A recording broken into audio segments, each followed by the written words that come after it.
नमस्कार दोस्तों, हमारे BS शर्मा भारद्वाज चैनल में आप सभी दोस्तों का स्वागत है। दोस्तों, आज हम पुरुषोत्तम मास के 30वें दिन की 30वें अध्याय की कथा का वर्णन कर रहे हैं। आज की कथा में 30वें 31वें दोनों अध्यायों की कथाओं का वर्णन है। आप सभी ध्यान लगाकर इस कथा का श्रवण करें। इसके श्रवण करने से पूरे महीने की कथा के मातम का फल प्राप्त होता है।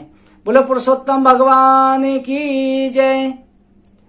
नारद जी कहते हैं कि हे मुनिवर, हे भगवान, आपने पहले पतिव्रता स्त्री की स्तुति करी कि स्त्री को पतिव्रता धर्म का पालन करना चाहिए। कृपा करके पतिव्रता स्त्रियों के लक्षणों का संक्षेप में वर्णन करें। श्री सूजी महाराज सौनकाज 88,000 ऋषियों से कहते हैं, ऋषियों, नारद जी के वचन सुनकर के नारायण भगवान कहने लगे कि हे नारद जी, मैं पतिव्रता स्त्रियों के उत्तम लक्षण कहता हूँ। पति चाहे कुरूप हो या स्वरूपवान हो, श्रेष्ठ स्वभाव वाला हो, रोग से युक्त हो, पिशाच हो, क्रोधी हो, मद्य पीने वाला हो, वृद्ध हो, मूर्ख हो, गूंगा बहरा कैसा भी हो, भयंकर रोगों से पीड़ित हो, तो भी पति के मन को आनंद देवे, हमेशा जिसके साथ में विवाह हो गया है उस पति का सम्मान करे, पति की सेवा करे। सास ससुर का विशेष करके अपने पति की भी भक्ति करे, सास ससुर की सेवा करे और पति की भी सेवा करे। धर्म के कार्यों के अनुकूल रहे, द्रव्य का संचय करे। पत्नी को चाहिए कि जो धन घर में आता है उसमें से बचत करना सीखे और उसी गृहस्थी को संभाले। पति जितना कमाता है उतने में गुजारा करे, पति को दुखित ना करे। जो सदैव घर के काम धंधे में समर्थ हो, आसन भोजन मान सम्मान मधुर भाषण, हमेशा घर की मुख्य स्त्री को यह चतुराई से करना चाहिए। घर के खर्च के लिए स्वामी जो भी द्रव्य लिया हो उसी से घर का खर्च चलावे, उसमें से भी अपनी बुद्धि के अनुसार आगे के लिए बचा लेना चाहिए। दान के दिए हुए द्रव्य को पा करके अपने पास ही नहीं रखे, जो दान के लिए दिया गया है उसे दान में सदुपयोग करे। अपने पति की आज्ञा के बिना अपने बांधवों को कभी भी धन नहीं देना चाहिए। ये नहीं कि पति की आज्ञा नहीं है तो अपने मायके में सारा धन भेजती रहे, मायके में बिना पति के कहीं नहीं देना चाहिए। दूसरों से बोलना संतोष नहीं रखता। पतिव्रता स्त्री को चाहिए पराये पुरुष से जो है मैत्री करना, ये दोष होता है, पाप होता है। मित्र हमेशा पति होता है, ये नहीं कि पर पुरुषों से मित्रता करें। पर पुरुष जो होता है अगर बड़ा है तो उसे पिता के समान, बराबर का है तो भाई के समान, और छोटा है तो पुत्र के समान दृष्टि से देखे। नारद जी कहते हैं, नारायण कहते हैं, नारद जी, सभी लोकों में देवताओं में पति के बराबर कोई भी देवता नहीं है। पति की प्रसन्नता से सभी कामनाओं की पूर्ति होती है, उनकी अप्रसन्नता से सभी काम नष्ट हो जाते हैं। अगर पति की सेवा नहीं करती तो उनका सारा पूजा पाठ सब बेकार हो जाता है। पति की पूजा में सर्वश्रेष्ठ होता है। सूर्य जी कहते हैं, ऋषियों, इसका नारद जी पतिव्रता स्त्रियों के धर्म सुनकर के थोड़ा सा और पूछने लगे। कहने लगे, भगवान कृपा करके आगे का और वर्णन करें। नारायण भगवान कहने लगे, नारद जी, बद्री पत्रे अपने दानों में उत्तम काशी को संपुट कहा जाए, यानी कि कांसा होता है, जैसे कांसी का बर्तन उत्तम होता है वैसे काशी नगरी जो है सभी तीर्थों में उत्तम होती है।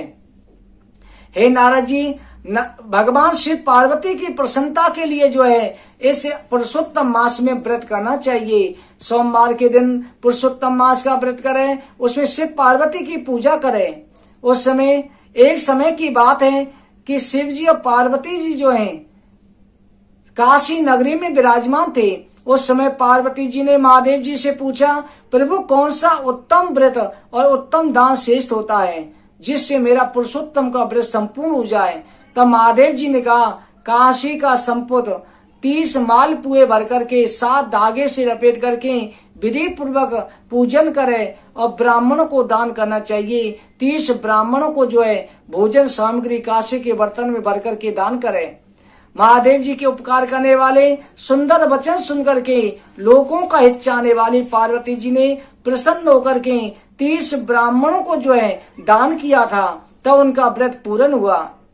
श्री सूत जी कहते हैं कि ऋषिवरों, नारायण भगवान के अमृत के समान वचन सुनकर के नारद जी ने भगवान श्री नारायण को बारंबार प्रणाम किया, नमस्कार किया और बोले कि पुरुषोत्तम मास सभी साधनों में श्रेष्ठ है। मैंने ये सब मातम सुनकर के अब निश्चय किया है, जिसके सुनने मात्र से भक्ति से मनुष्यों के माँ पाप दूर हो जाते हैं। सिद्ध और भक्ति के साथ में और किया जाए तो कहना है क्या, अब मैं हमेशा पुरुषोत्तम मास की सेवा करूंगा, पुरुषोत्तम मातम की कथा श्रवण करूंगा।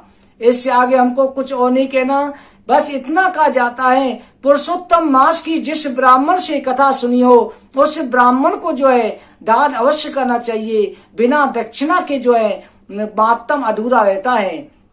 श्री सूत जी कहते हैं, ब्राह्मणों का आशीर्वाद लेकर के, ब्राह्मणों की परीक्षणा करके, ब्राह्मण को दान करके तब इस ऋण से मुक्त होता है, क्योंकि ये भार हमारे ऊपर रहता है जब तक इस कथा का हम दान दक्षिणा नहीं करते।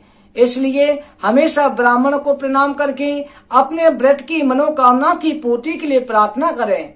श्री सूत जी महाराज इस प्रकार से सभी ऋषियों को पुरुषोत्तम मास के मातम के बारे में बतला करके अपने राम धाम नैम सारण में चले गए। इधर जो है सभी ऋषि मुनि उसी समय से भगवान श्री पुरुषोत्तम मास की सेवा करने लगे। ये पुरुषोत्तम मास जो है कल्प वृक्ष के समान है, प्राणी की सभी इच्छाओं को पूरी करता है। आज सभी भक्तजन भी भगवान श्री पुरुषोत्तम से ही प्रार्थना करें कि हे प्रभु, हमने पूरे महीने आपकी कथा श्रवण करी, आपका मातम श्रवण किया, आप हमारे अपराध कोई हुआ हो उसे क्षमा करें, हमारी मनोकामनाओं को पूरी करें और हमारे ऊपर क्षमा हमेशा कृपा दृष्टि बनाए रखें। अपराध सहस्राणि कृंते निसमया दासों में मामत्वा क्षमस्वम परमेश्वर। हे प्रभु, हमसे हजारों अपराध हुए हैं, हमारे अपराधों को क्षमा करो, हमारे ऊपर कृपा दृष्टि करो, हम आपकी शरण में आए, त्राय माम त्राय माम त्राय माम। इस तरह से प्रार्थना करके अपनी श्रद्धा के अनुसार ब्राह्मण को द्रव्य दक्षिणा अवश्य दें। बोले पुरुषोत्तम भगवान की जय। आप सभी भक्तजनों ने पुरुषोत्तम मास की कथा का श्रवण किया। भगवान श्री नारायण की कृपा से आपकी सभी मनोकामना पूरी हो, आपको पुत्र की और धन की प्राप्ति हो। दोस्तों भक्तों, अब हम जो है यहीं पर पुरुषोत्तम मास की कथा का यहीं पर संपन्न कर रहे हैं। आगे कुछ दिनों के बाद में कार्तिक का महीना प्रारंभ हो रहा है। कार्तिक मातम की कथा का भी हम अपने चैनल पर वर्णन करेंगे, वो कथा भी सुनाएंगे। उस कथा को भी जो है आप कार्तिक मातम में अवश्य श्रवण करें। आप सभी के ऊपर भगवान श्री नारायण की कृपा दृष्टि बनी रहे। आप सभी को जय श्री राधे।